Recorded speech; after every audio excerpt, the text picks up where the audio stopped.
Welcome everybody here to the Lakers Lounge. I'm Anthony Irwin, joined on this fine Thursday afternoon. This is probably going to air Thursday evening. By somebody who became a really good friend of the lounge.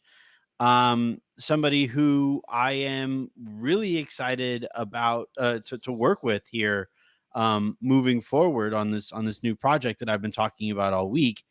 And most importantly, somebody who has dealt with all of the technical difficulties that I've been experiencing over the last like 48, 72 hours. Leigh, how are you holding up? Yeah, well, we got started and then I lost internet, so we're passing that orb around, for technical and internet difficulties. But we're here now for as long as we can, and then hopefully we at least get a little show out on the out on the waves today. Well, fingers crossed. We'll see how well this goes. All right. So today on the show, we are going to be talking about Basketball Passport, giving you guys kind of an in-depth look at what the project is going to hopefully look and feel like on our end and on yours. It's also like a moving target, so the stuff that we say right now, like, don't necessarily hold us completely to it, because if the situation arises where we need to tweak certain things or we see the show pulling us in a different direction, we're gonna roll with the way that or the places that wave takes us. And then on the back end of it, I'm going to introduce Leigh to some of the clips that from yesterday's press conference, just to see Leigh's kind of general thoughts on the Lakers, what he thinks about the team here moving forward, but more importantly, to introduce Leigh to Rob Pelinka Tech Bro Talk. That's always fun to watch people. Like, it was funny yesterday, Leigh. I was doing the show because Jen was going to do a segment on Jared Vanderbilt's foot, and while she was kind of sitting off camera waiting to come and do her segment, um, she was like, I was playing a portion of Rob's pressers and the way that he talks and stuff. And after I was done, I went and sat down with her on the couch, and she goes, "So, like, he doesn't actually talk like that, right? He's still a human being, right?" And I'm like, "No, I don't know. It's hard to tell. I don't know if that's actually how he talks Yeah, off the stage." yeah. I mean, look, look. It's a tough job. I mean, the expectations are high.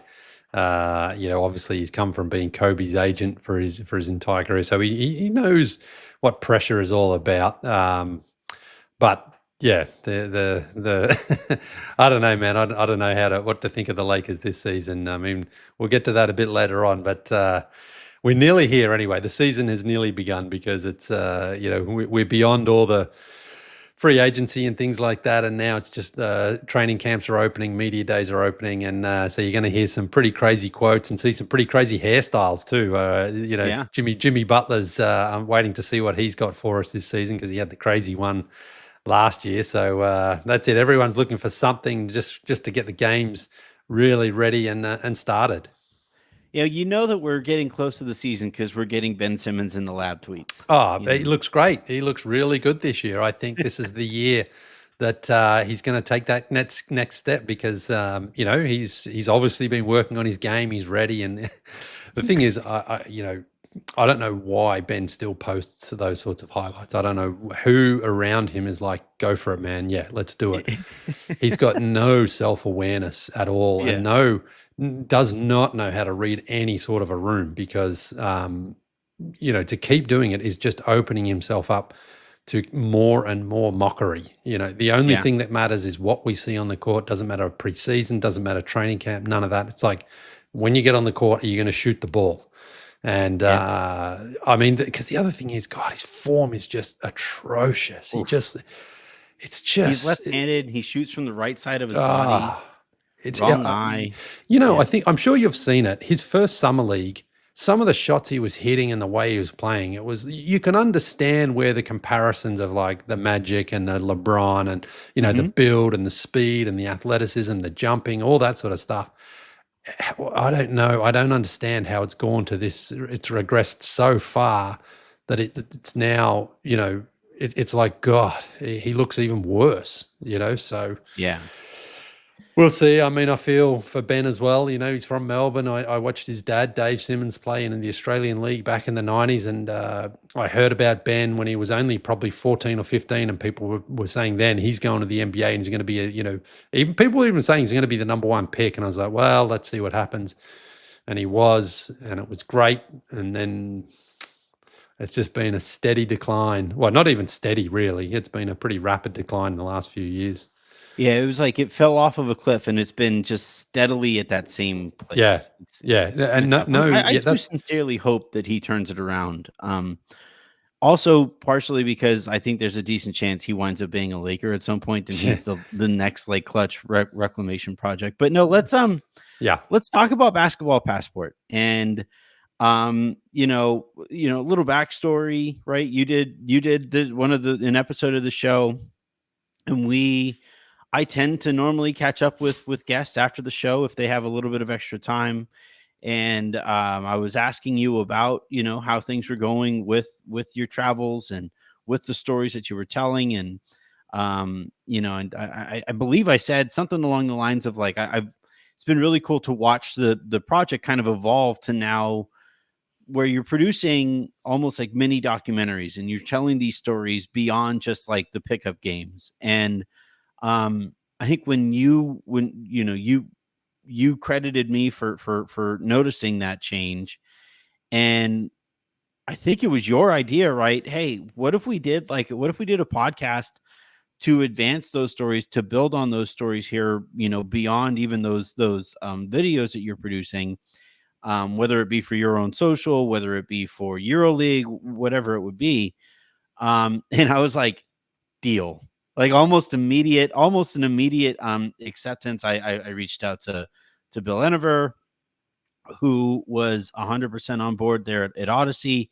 And ever since then, we've been kind of developing the ideas behind what kind of show we're aiming for.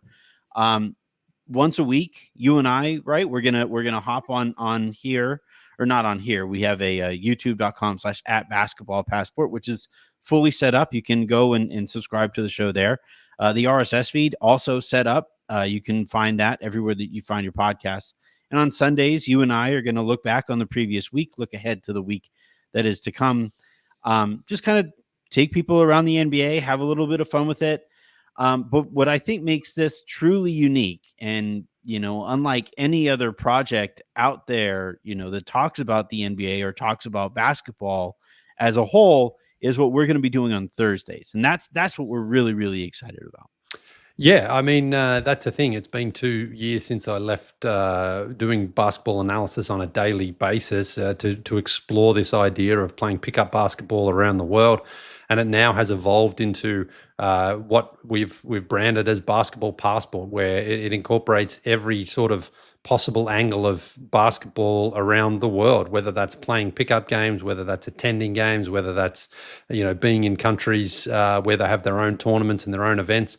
All that sort of stuff is what I'm hoping to share with the audience, and share my experiences and create more as well, and bring people into it as well. I've got a Rolodex. Kids probably don't know what that is, but a Rolodex of names of people around the world who I'm going to try to have on as guests as well, and talk about what basketball is like in their city or country, or if I've been there, and if I've even worked with some of these people in some ways. And so trying to just show how global the game is and how it is for everyone, and how slightly different it is in different places, but how much fun it is and how much the storytelling becomes a factor here. And as you mentioned, I mean, I do try to create little documentaries. I mean, minute and a half long documentaries to share where I've been and what I've done. And again, that could be me playing. It could be me talking to players who are either American or from anywhere in the world, and just get a little bit of insight into how basketball was for everybody growing up, and what it's like now. And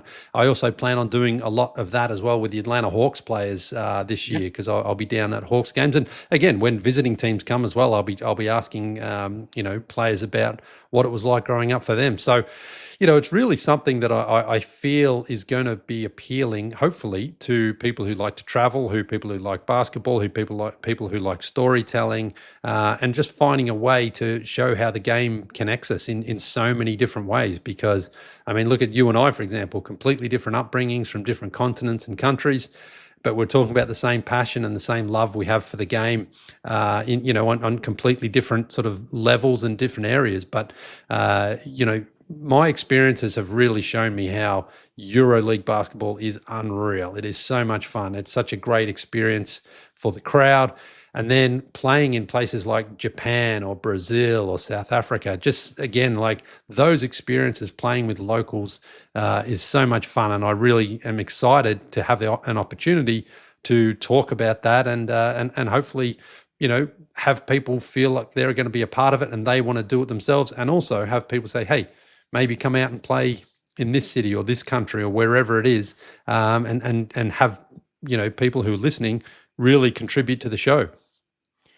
Yeah, I that's the thing is, with all of these new shows, with any new show that I work on, or whether it's mine or another show that I produce, the notion of community is absolutely crucial. And with these actual communities, like these regions around these famous courts all over the world, that's where you really see that sense of pride. It was funny. I was in preparation for getting ready to get going here, and having some familiarity with some of the clips that we'll be playing or using in future episodes. I went on your social, and I found, clips of you talking to players after games about these specific regions. And it's really, really funny because you'll watch these guys go from like typical game recap voice, where they're just like, yeah, just trying to get better every Yeah. day, just, excited to pick up a big win here. Or if they lose, it's like, this is just 1-82. We just gotta, nice thing about the NBA is that you play a game a day or two later, yada yada yada. And then you'll ask them about, whatever court it is that they may have grown up around or had some relationship with. And it's just like, it's literally, you could see the lights turn back Yeah. on in their eyes. And it's like, oh my gosh. And this is, Yeah. and that's the kind of passion that, I'm hoping to bring here to the table, if we succeed in this, we will properly convey that sense of passion from these courts and these stories all over the world.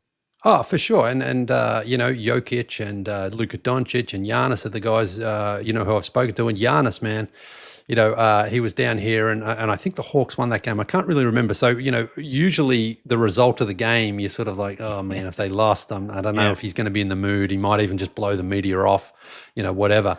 But when I spoke to Giannis, man, it was like speaking to a little kid again, where he was just talking and really Yeah. so happy to share the memories and what his experiences were with his brothers playing up there, and the way he told the story. And so, yeah, I was really trying to capture that and again, put it out so people can see, like I say, if you say, Giannis, 35 points, 12 rebounds, but you lost, well, we just got to get at it and blah, blah, blah. We've all heard that a million times. But Yep. I hadn't heard him ever talk about his own court the way that he did to me.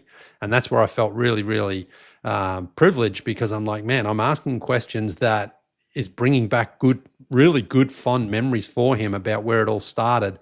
And that was great. And talking to Jokic and Bogdanovic about basketball in Serbia, they've been so great. And so I'm hoping I can really capture more of that this year and share it with the audience, and have people see how, so many, you look at players who make the NBA and you're like, man, that guy is just a great player and he probably just had a pretty easy journey. But for a lot of people, it wasn't like that. I mean, the greatest thing about Jokic is anytime he does anything, those little photos of the chubby kid, and it's like, this guy went on to conquer the NBA, become a champ, Yeah. 3-time MVP. And so, there's a story there. I think when he was drafted, ESPN was in the middle of a quesarito commercial. The Taco Bell ad. Yeah, the 41st pick, I think he was. And it was like, yeah, Jokic. And I remember in his first season, because they had Yusuf Nurkic still in Denver, who was, he's that tough guy. Yeah. He was a pretty good player. And it was like, man, Jokic, they very quickly sort of moved on Jokic there and moved off Nurkic. And it was like, that was a surprising move, but it proved to be the right one. So ultimately, that's it. I mean, the players now, boys and girls growing up around the world, are seeing, successful NBA players no matter where they're from. And I think that gives everyone hope and encouragement. And I want to be that sort of microphone for people where they can tell the story and see themselves potentially being in the NBA or the WNBA at some point. I think also importantly, bringing it back to the NBA side of things, we're watching this evolution of the league where, the top, 3 or 5 MVP candidates for the last, little stretch here have been internationally born players. Yeah. And one of, I think, the fairest critiques of the sport to this point, or of the league to this point, is how little the NBA and its partners tend to do to actually tell fans about these players, over the course of 82 games, so that you arrive to the playoffs and you still have people. I mean, you still have Charles Barkley mispronouncing some of these guys' names, and Oh, maybe Charles is not a good example because it really doesn't matter. it's fair. Charles doesn't watch all that much basketball, But But like I get your point, I though. Yeah, I think for like what I would like to be able to do is, familiarize people with some of these players, because the league is actually, from a talent standpoint, in an incredible spot. yes, You see what some of these guys are doing on a nightly basis. We're heading into year 2 of Victor Wembanyama, and it's like, I don't even know where to set the ceiling on yeah. his game, and somehow we've arrived at a point where Giannis is underrated. And then, on top of it, you're seeing, like, yeah, I think Jason Tatum is poised for another step forward here. They're saying that he's been really working on a shot that could change things. And I just think, like, all of these stories on Sunday nights, I'm really looking forward to telling those too, and examining the league, having a little bit of fun with it, laughing at it. We'll look back at, like, the funniest thing from the previous week sometimes, or we'll have a funny spin on power rankings, whatever it is, whatever segment that we do. But I'd like to avoid hot take alley. I'd like to avoid, like, all of those things, and have our fun in a productive way, with the NBA at the very least every Sunday. And then, with the occasional breaking news or emergency podcast, depending on what's going on in the league as well. You you as you mentioned earlier, you stepped away from daily NBA coverage, and now you're hopping back into it after getting that little bit of a refresh. Is there anything, in that time away from it, that daily grind of it? Because, like, people don't realize how much at work and time goes into even a half hour or 45-minute show on TV. In stepping away from it and now being able to come back, is there anything, like, specifically that you would want to, that you thought, like, in your time away, okay, if I could do it a little bit differently, this is how I would do it? Good question. I mean, I think the one point there, just to clarify, is like, we're not going to be doing it daily, and I think No. that's, Oh I God, no. think So I think, in the sense, I'll obviously be following the league, closer than I have in the last 2 years again, but not just putting together a show every day, because I think that was a part of the reason why I stepped away as well. It was the sort of exhaustion of just continually watching game after game after game. But what I have noticed, especially last season, not so much in the first season, but in last season, is it's great to be a fan again, and not watching it through the eyes of an analyst all the time, where you're like, you're watching a game and you're like, okay, I need to sort of find the story here and the angle and stuff. And so, last year's playoffs, apart from the finals weren't all that good, but the playoffs I thought were really fun. Yeah. And it was great to be able to watch a game, enjoy the game, and then go about your business, and not have to continually sort of find, like you say, a hot take or an angle or anything like that. And so it's not that I fell out of love with the game, but I just was, something else came along, and now I'm finding I'm in a great position where I can combine both, where I get to explore world basketball and enjoy the NBA and stay connected to all of them, because now it is so intertwined anyway. that that's what makes I believe I'm in a good position to have now accumulated knowledge and experience from around the world, so I can hopefully add that to what I've seen in the NBA. I still think the NBA. There are certain things that I wish they would change. I know they won't, and that is the amount of games they play, the amount of Yeah. timeouts they have.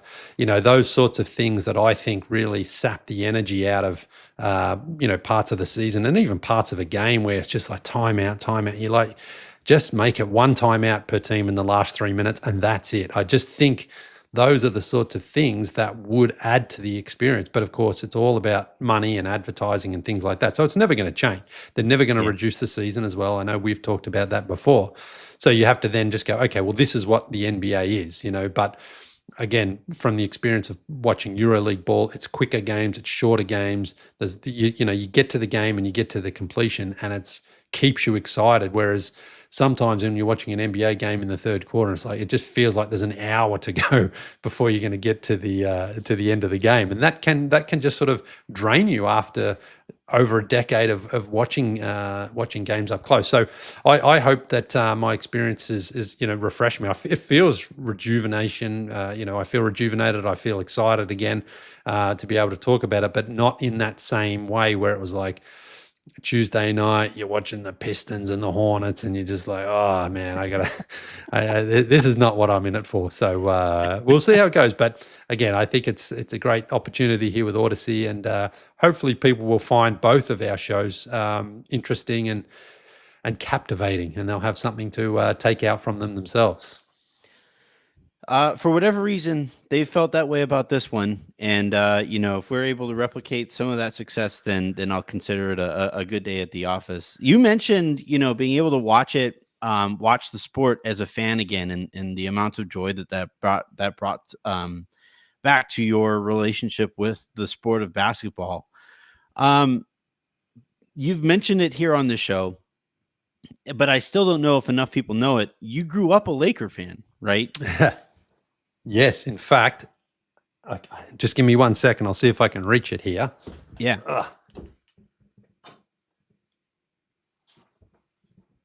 Here's something that I've added to my background here. Here it is. There you go. The Lakers 1987 World Champions pennant. I was born right before that season. Yeah. Like literally, right, like probably pretty close to opening night of that season. So they sent that to either myself or my brother. I think they actually sent it to my brother back in the 80s in Australia when he was the first one who wrote to the Lakers. He wrote a letter, and they replied, and they sent him photos and a letter and things like that. And so as soon as I saw that he got a response, I had the pen out. I bombarded the Lakers from 1987 to probably 1990, 91 with just letter after. I remember after I found out, 2 days after it happened, that James Worthy was finals MVP in 88, the 36, 16, 10, and 4, the only triple-double of his career. The letter I wrote, man, I don't know if the Lakers keep any of those stuff. I doubt they do, but I would love to read that again, because that was like an emergency podcast where you're just like, I'm just babbling away. I scribbled this letter. I was 12 years old, so excited because the Lakers first team in 19 years to go back to back, to do it against the Pistons as well. They trailed in that series 3-2. They were down 2-1. They trailed against the Utah Jazz. Oh, the Jazz took them to 7. The Mavs took them to 7. The Pistons took them to 7. Yeah. So yeah, my first real excitement for the NBA was the Lakers. James Worthy was my first favorite player. He should have been at halftime of the 1987 All-Star game, the first game I ever saw, he was going to be MVP. He had a great game there. And then the Lakers, Magic, Kareem, Pat Riley, like everything just came together. And so, yeah, my very first memories are of being just a passionate Lakers fan and loving it so much. And I still remember as well in 1993 in the first round, they won the first 2 games in Phoenix. The Suns were obviously the red hot favorite in that in the West. and no team had ever won a 5-game series after losing the first 2 at home. And I'm like, I just know the Suns are going to come back. I just know it. Yeah. And they did, and only just though. I mean, it's not like they blew the Lakers out in any of those games, but that was kind of the end. Of course, Magic was no longer there. James Yeah. Worthy, I think James Worthy may have retired after that season or played another one, Pretty but close. He kept on having hamstring issues. yeah, Very yeah, yeah. consistently. And one of my favorite interactions of all time is with Bill Burtka at Mhm. Summer League in, I can't remember, 2015. I think Bill. Insanely nice human being. Oh my God. And I spoke to Bill and I went up and introduced myself to him and thinking he would just be like, yeah, whoever this guy is, get out of here. And I chatted with him for 10 minutes and it was Mhm. like, how does this guy, and I said to him as well, because there's two things in the 1989 playoffs, right? Game 4 in Seattle, the Lakers are down 29. And the Sonics are just on a tear. Everything's going. Derek McKee, Dale Ellis, and Xavier McDaniel. Just everything they throw up is going in. And the Lakers start the comeback, and at some point, a technical foul gets called on the Lakers bench, and it gets called on Bill Burtka. And he was so shocked by the call, his heart like had a palpitation. And the doctor, I think the doctor was Gary Vitti at the time, or the Yeah. trainer. He had to come over and sort of give him some Valium or something like that.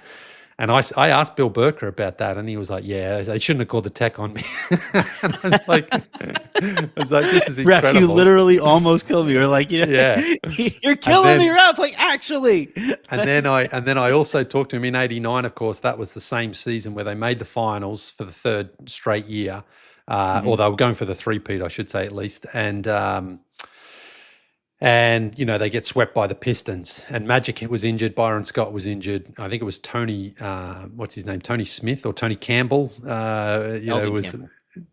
Well, but there was another That was guy, early Tony. too. I think there was a Tony Campbell on the team as well. But it was Yeah. David Rivers, and Mhm. these guys. And the Pistons swept them. And I said to Bill, like, if Magic's not injured, though, you think he goes three-peat? Oh, absolutely, absolutely. And, Yeah. and the passion for this guy, just talking to again to However somebody many he's years never later. even met. It was so cool. So yeah, I do have a soft spot in my fandom for the Lakers and for everything that I started following them when I became an NBA fan. And so the passion is not quite the same as it was back then, but it's like it's like the first girl you fall in love with. You've always got a little soft spot for her. I always kind of, it'd be funny if it was that kind of pattern. You're still sending letters to the Lakers. That'd be fantastic. I don't know if I've told you this, seeing as James Worthy is your favorite player. I've told the story maybe a couple times on, way back in the day on the show, but this was like really early on in my career. And Spectrum used to have what they used to call blogger nights. And they would invite like a series of us, a set of us to go there to the Spectrum studios. And if we wanted to do an interview or a couple interviews, we could do that. And they would make it almost like ESPN has their like car wash, their famous car wash, where you start with one show and then you do all of the shows from that day, depending on what you're trying to sell or whatever. And so they set up a version of that for us. And so they put I was there to record podcasts, and did one with Derek Fisher. I think I did one with Ali Clifton, Candace Parker, and then my last one of the day. Geeter Oh also yeah. stopped by, and then my last one of the day was with James Worthy. Well, just before we were getting set up, we're walking down this hallway, and it was very clear James Worthy didn't know what a podcast was. Obviously, would not did not know Yeah. who I was.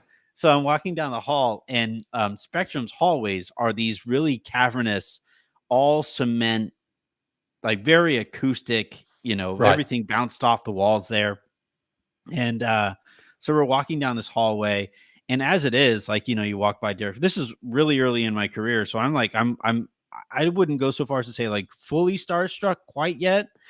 What it was kind of cool, like, oh shit, that's Fisher. Oh, whoa, okay, there's Brez. Oh, all right, like, and all these people. And then we turned the corner, and it was really clear that their PR person had told James what he was going to do. So he sees me around the corner, and I'm carrying all of my pod equipment. And he yells again in this like cave where you can hear everything. He yells, and everybody who has heard James Worthy talk knows he has that big, deep, booming Yes. voice. He yells from the other side of the hallway with any number of people doing all of their jobs. Hey, you! Are you the podcast? Hey, podcast! And he's like screaming at it.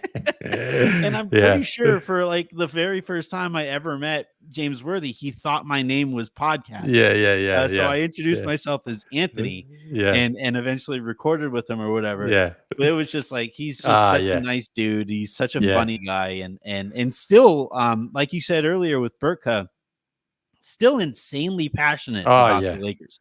Like Yeah, yeah, so yeah. much, he cares deeply Yeah. about how well the Lakers are doing, and I think that's what makes him, as good as he is at his job. Ah, yeah, yeah. He's great. I remember when in the pandemic, I did the pop and packs, opening old cards with people, and I had a connection to James, and I said, "Hey, can you just ask him? I'd love to get James Worthy on." You know, I'd had at that point, I think I'd had Dominic Wilkins and Ralph Sampson. I'd had, again, through various Mhm. connections, I got them, and I said, I'd love to have James Worthy. And he said, all right, I'll let him know. Next day, my phone my phone rings. James Worthy is, and I'm just like, "Are you kidding me? Like Yeah. this James Worthy's just called." And he's like, "Hey, what's going on?" And I said, "Well, I do this." He goes, "Yeah, yeah, yeah, no worries. When do you want to do it?" I said, "Oh, tomorrow." He's like, "Yeah, okay, great. I'll be on the golf course, and I'll come off the golf course, and I'll do it." And I was just like, I can't believe this guy, again, you know what it's like when anytime you try to secure talent, there's so many Yeah. little hoops you have to jump Got to through. go through 5 PR people. Yeah, Yeah. and they want what's this, and when, and it can take weeks and weeks to find an agreement. Instead, James Worthy just gave me a call the next day, and so I still have his phone number. I'm not going to obviously share it or ever call it, but it's like it's so cool to have James Worthy's phone number in my phone. Yeah, that's awesome. And so perfectly James Worthy too. It's Yeah, just so yeah. the only thing missing from that is him calling you podcast too. Yeah. Hey, Um, we should try. Hey, listen, we should try to get him on then at one point, and just all right. yeah, yeah. Before we get you out of here, I do want to talk to you about the Lakers. Like you said earlier, you're a Lakers fan. I don't know to what extent that you find yourself rooting for them, and obviously in the same way. But they're in like this really weird spot organizationally, right? Where Rob Pelinka keeps on talking about sustained Lakers excellence, and he's talking about the future, and he's talking about development and this focus on the youth. Meanwhile, you have LeBron James at 40 years old, somehow holding up father time in ways that no other player, frankly, almost no other athlete has ever held off father time. Anthony Davis is in his prime as well.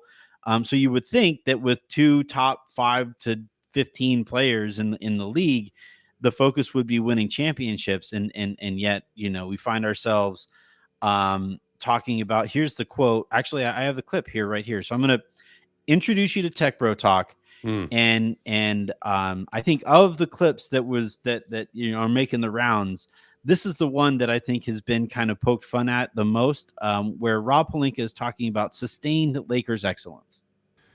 Yeah, I think the philosophy that JJ and I are aligned on is we want to build sustainable Lakers excellence, and I think when you talk about moves, you can make a move that backfires. I think every GM has made a trade that they say, maybe that one wasn't ideal.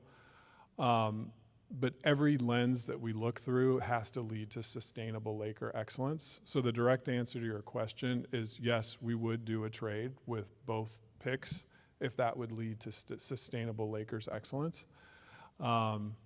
We would also use one pick to make a marginal upgrade if we felt like it was the right thing to do.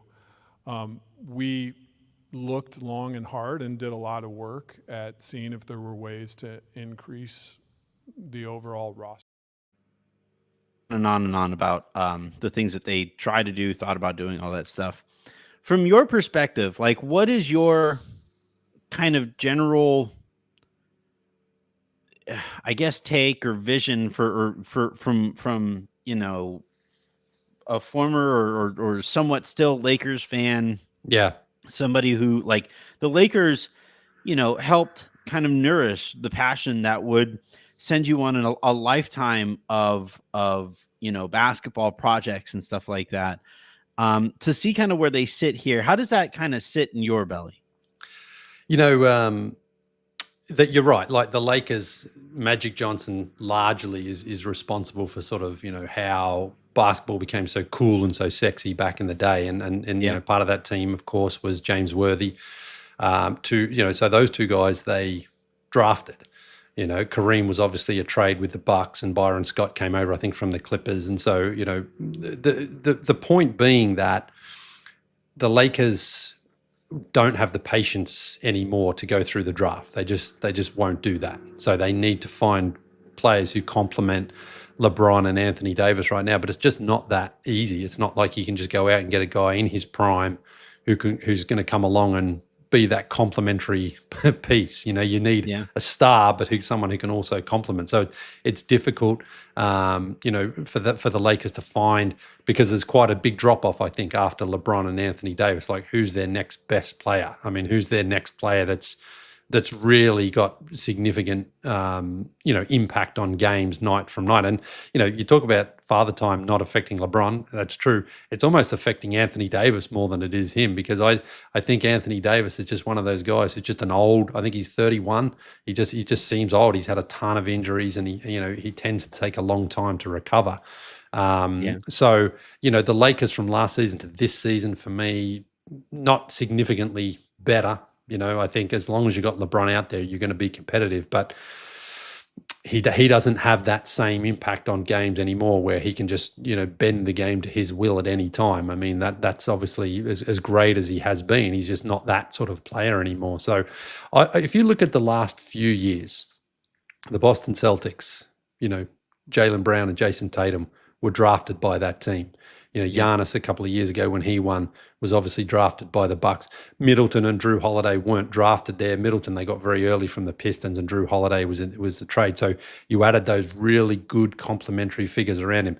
The Denver Nuggets before that, Jokic, Porter, Jamal Murray, Michael Malone has been there for a long time.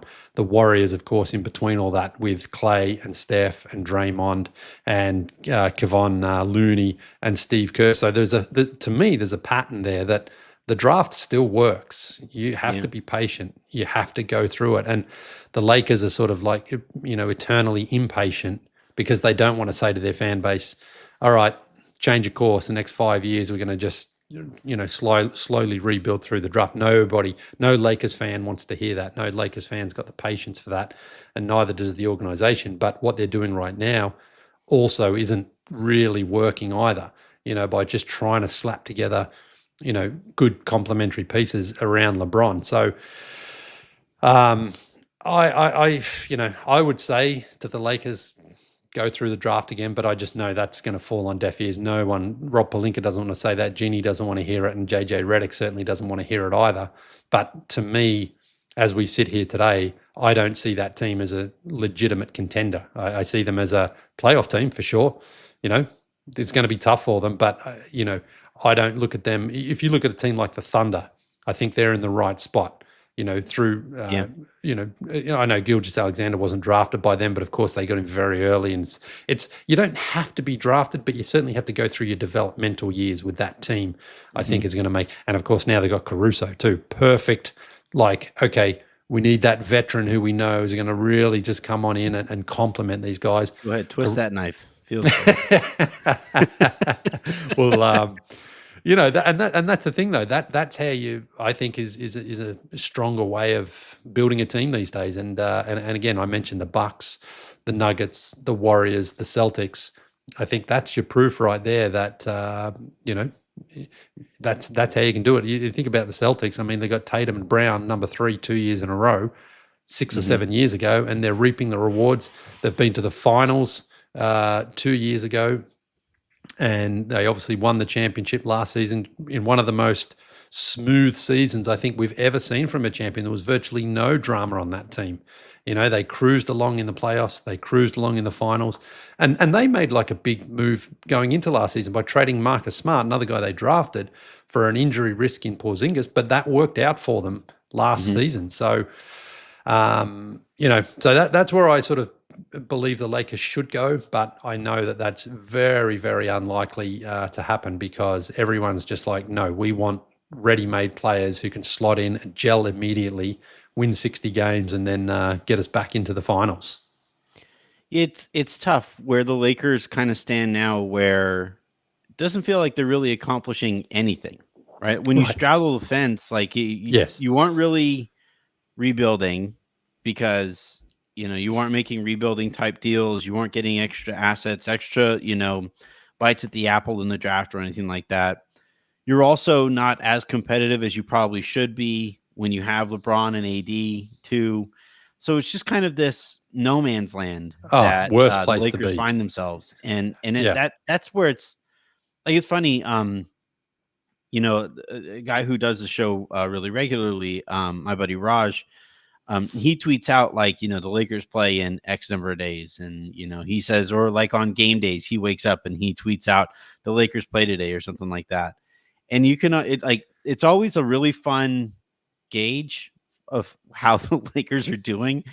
Like the responses to his tweets like that. Um, and if I was to go there and pull up that tweet, send that link to you, and you could see what the responses would be, it's a fan base. It's just kind of like, do something, show that Yeah. and I've done a lot of reporting on this and over the last year or so.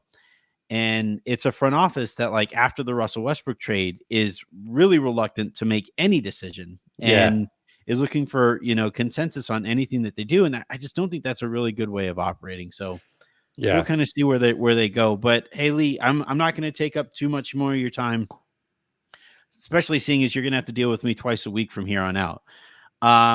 Again, Basketball Passport is everywhere that you could find your podcast. It's already up there, obviously, preferably on Odyssey, since they pay the bills.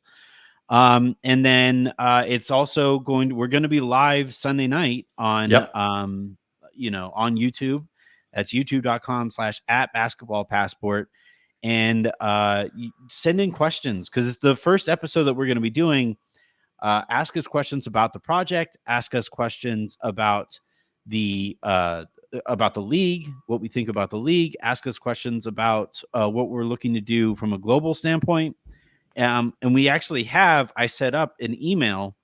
It is basketballpassportpod@gmail.com, where you could send us those questions as well. So, yeah, Leigh, thank you very much for hopping on. Anything beyond that you want to plug or No, not right now. No, like I say, working on trying to make Basketball Passport as fun as we can, and have people from different parts of the world contribute, as far as media personalities, players, coaches, everybody there who I have interacted with over these last couple of years, and so really trying to build a community for this all around the world, and have people, like you're saying, ask questions, but also offer ideas and thoughts of what they would like to hear, see from us, and people they'd like us to speak to, because a lot of it will be focused on Europe and EuroLeague, but not only that. I mean, it'll be basically any sort of basketball content from around the world. So ideas welcome, and suggestions, please.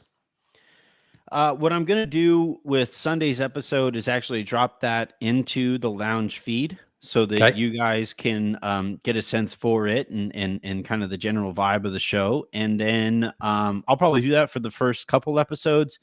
And then, send people, more and more people over there to the RSS feed for Basketball Passport. And we'll see how this thing grows. You guys have been incredible in supporting basically everything that I've worked on to this point. So if we could get that kind of support on this project as well, obviously I would greatly appreciate it. But Leigh, thank you very much for hopping on. Apologies about the technical difficulties.